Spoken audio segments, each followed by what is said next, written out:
好，咁首先要處理呢嚿嘢啦，algebra 嘢嚟嘅。咁 F1 加 H 啦，我已經代咗啦㗎啦。咁 F1 係咩嚟啊？F1 咧，其實如果你代個一落去咧，就應該係一嚟嘅喎。OK，就減一。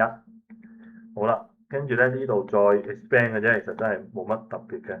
再 expand H 二次加二 H 加一分子咧就係十加十 H 減一照抄，所以係三 H 二次加六 H 加十加十 H， 咁就通分母，所以咧呢度係照抄個，因為通分母咧呢個一咧其實就會係自己隨自己咁樣啦。好啦，跟住咧所以就係十加十 H 減三 H square 減六 H 減十，分母照抄。好，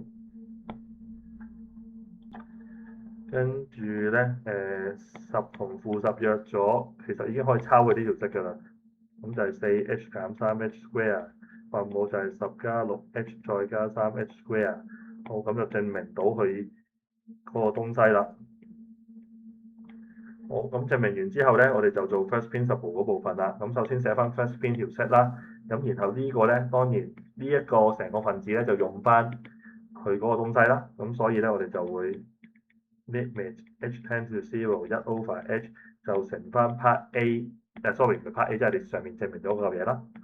好啦，跟住咧呢度你可以抽個 h 同呢個 h 約咗嘅，咁所以咧就應該會得到四減三 h 分母照抄，跟住咧已經可以代個 h 落去㗎啦，代個 h 落去咧 h 等於零代落去咧就係四 over 十，因為其他零咗啦，咁所以出到嚟就係二 over 五，咁就搞掂。